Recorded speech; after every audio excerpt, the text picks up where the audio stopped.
Good morning, students.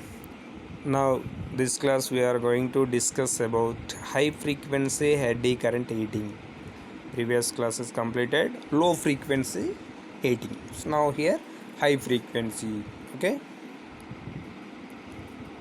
In this type, for heating an attitude by eddy currents, it's placed inside a high frequency AC current carrying coil. AC current carrying coil as shown in below figure. As shown in below figure.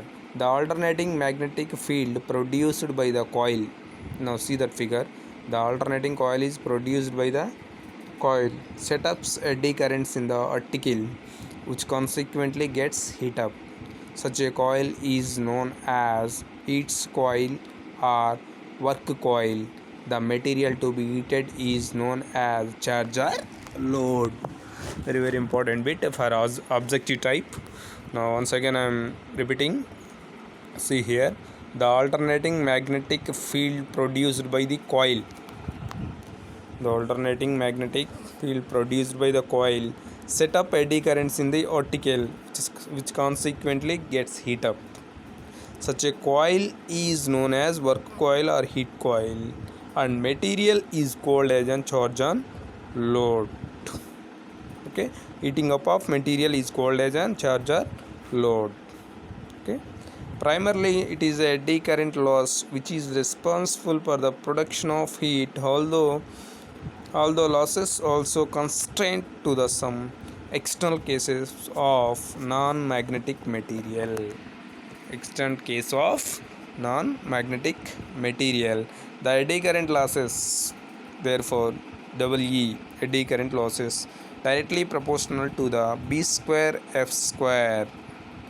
B square F square. Hence, these losses can be controlled by controlling flux density.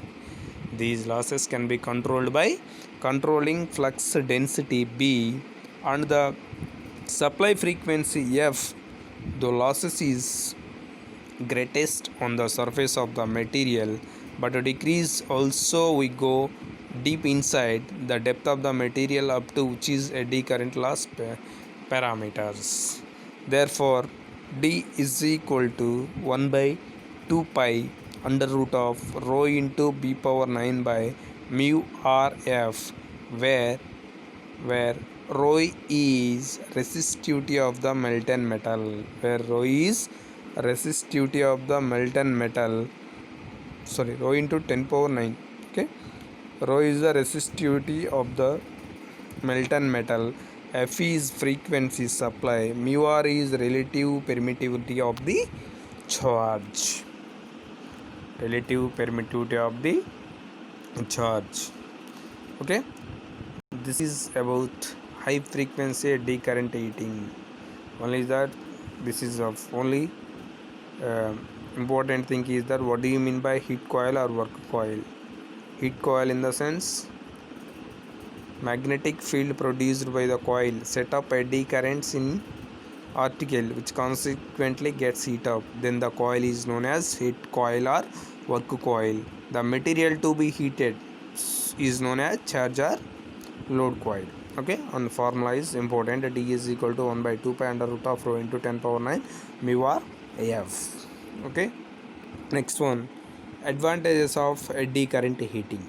Advantages of eddy current heating.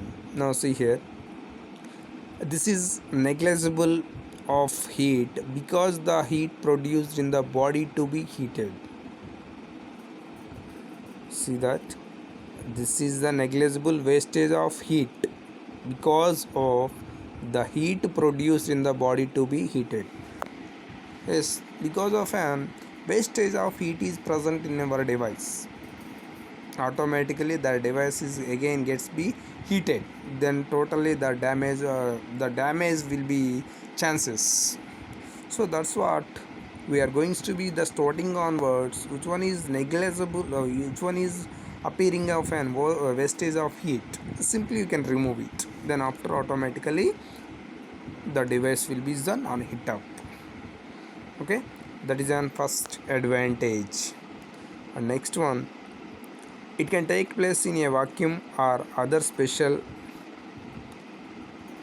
environments where other types of heaters are not possible. Okay, take place in a vacuum and other special phases or heating is not possible. Okay, next one. Heat can be made to penetrate. Heat can be made to penetrate any depth of the body by selecting proper supply frequency. By selecting proper supply frequency. So any depth of the body is selected. We are selected one body, that is an proper frequency is to be appearing or not. We have to check it. Okay, that is about advantages of eddy current heating.